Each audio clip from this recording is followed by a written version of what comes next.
Revolusi digital dalam kegiatan ekonomi mendorong masyarakat merubah pola konsumsi dari belanja melalui toko konvensional ke belanja online. Kemudahan tersebut membuat masyarakat lebih mudah untuk melakukan proses transaksi jual beli, yang otomatis akan membuat masyarakat memiliki perilaku konsumtif yang tinggi pula. Sifat konsumtif biasa dialami remaja hingga dewasa, karena karakter yang cenderung labil dan belum terbiasa membatasi diri, hingga sulit membedakan antara kebutuhan dengan keinginan. Pada umumnya, orang dengan perilaku konsumtif yang tinggi membeli barang-barang dengan alasan takut ketinggalan tren atau biasa disebut fear of missing out. Nah, berkaitan dengan hal tersebut, perkembangan teknologi menyediakan alternatif bagi kelompok masyarakat untuk mengakses layanan keuangan yang lebih mudah dan terjangkau. Salah satunya melalui layanan pinjam-meminjam berbasis teknologi informasi atau pinjaman online.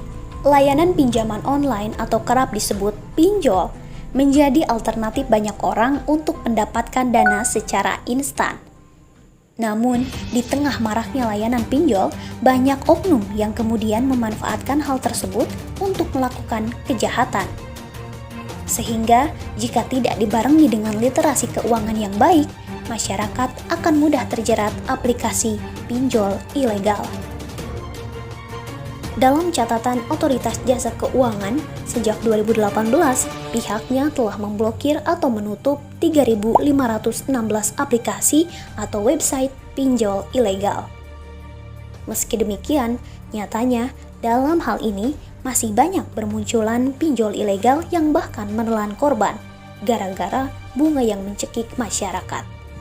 Rata-rata, masyarakat mudah tergiur dengan rayuan pinjol ilegal karena terdesak butuh uang. Kemudian, setelah tergoda rayuan, masyarakat langsung mengklik tautan yang dikirimkan melalui SMS atau aplikasi perpesanan. Masyarakat yang terlanjur terjerat juga seringkali tergiur karena penawarannya yang disebut cepat cair. Selain itu, ada juga berbagai alasan pribadi, yakni karena kebutuhan mendesak.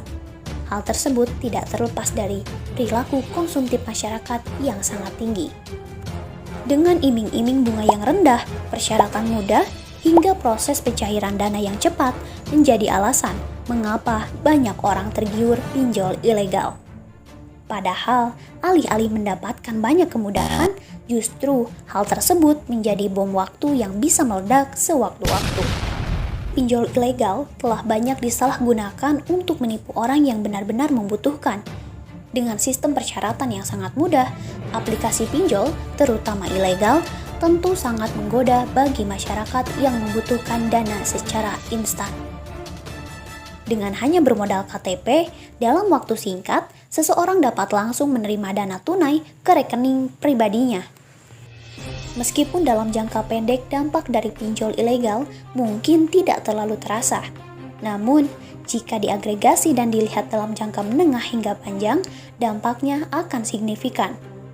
Bentuk-bentuk pelanggaran yang paling banyak diadukan masyarakat antara lain ancaman penyebaran data pribadi, penagihan kepada seluruh kontak HP dengan teror atau intimidasi, dan penagihan dengan kata-kata kasar hingga pelecehan seksual. Ini jelas beresiko jika terjebak jeratan utang yang besar dan tak mampu membayarnya.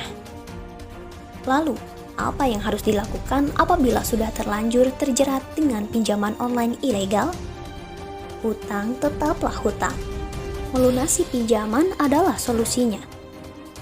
Berawal dari coba-coba, didorong oleh perilaku konsumtif yang tinggi untuk sekedar ikut-ikutan tren, siapa sangka akan terjerat utang puluhan bahkan ratusan juta rupiah, mendapat teror, serta dipermalukan pihak peminjam yang mengirimkan pesan berisi pencemaran nama baik kepada kerabat dan teman terdekat. Sebagai warga masyarakat yang baik, mari sama-sama kita tingkatkan literasi keuangan. Berikut ini tips agar terhindar dari pinjol ilegal. Meminjam hanya kepada vintage peer-to-peer lending yang terdaftar di OJK.